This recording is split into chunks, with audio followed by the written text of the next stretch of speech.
পুনরায় নির্বাচিত করেছেন, তাই আমরা ভারতীয় জনতা পার্টির পক্ষ থেকে শান্তিপুরবাসীকে দৈনিক অভিনন্দন। অষ্টাদশ লোকসভা কেন্দ্রে নির্বাচনে রানাঘাট লোকসভা কেন্দ্রের বিজেপি প্রার্থী জয়লাভ করায় বিজয় উৎসব পালন নদিয়ার শান্তিপুরে। পুনরায় নির্বাচিত করেছেন, তাই আমরা ভারতীয় জনতা পার্টির পক্ষ থেকে শান্তিপুর। দ্বিতীয়বারের জন্য রানাঘাট লোকসভা কেন্দ্রের মানুষ জগন্নাথ সরকারকে সাংসদ করায় বিজয় উৎসবে মাতোয়ারা শান্তিপুরের বিজেপি কার্যকর্তা থেকে শুরু করে বিজেপি কর্মী সমর্থকেরা এদিন শান্তিপুরের রাজপথে গেরুয়া আবির মেখে বিজয় উল্লাসে মাতলেন।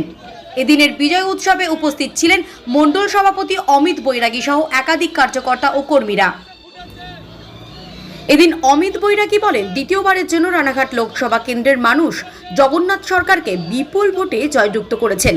পাশাপাশি শান্তিপুর বিধানসভায় 30,000 ভোটে বিজেপিকে এগিয়ে রেখেছেন, তাই এই জয় শান্তিপুরবাসীকে উৎসর্গ করলাম। পুনরায় নির্বাচিত করেছেন, তাই আমরা ভারতীয় জনতা পার্টির পক্ষ থেকে শান্তিপুরবাসীকে দৈনিক অভিনন্দন।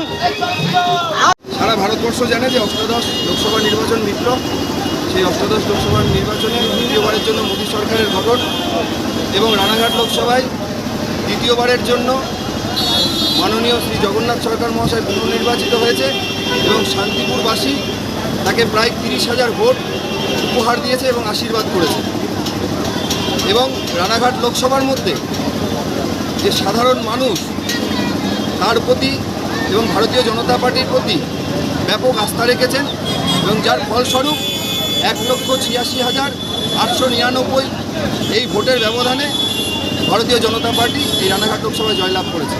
আর ঠিক সেই উচ্ছ্বাসকে ধরে রাখতে না পেরেও আমাদের সকল শান্তিপুরবাসী সাধারণ কার্যকর্তা থেকে শুরু করে সমর্থক থেকে শুরু করে যারা বিজেপি পদাধিকারী রয়েছে তারাও আজকে এই বিজয় উৎসবে সামিল হয়েছে এই কারণেই যে শান্তিপুরবাসী বিজেপির প্রতি যে আস্থা রেখেছেন, জগন্নাথ সরকারের প্রতি যে আস্থা রেখেছেন এবং মোদিজির প্রতি যে আস্থা রেখেছেন সেটাকে তাদেরকে উৎসর্গ করলাম আমরা এই বিজয় উৎসবের মধ্যে।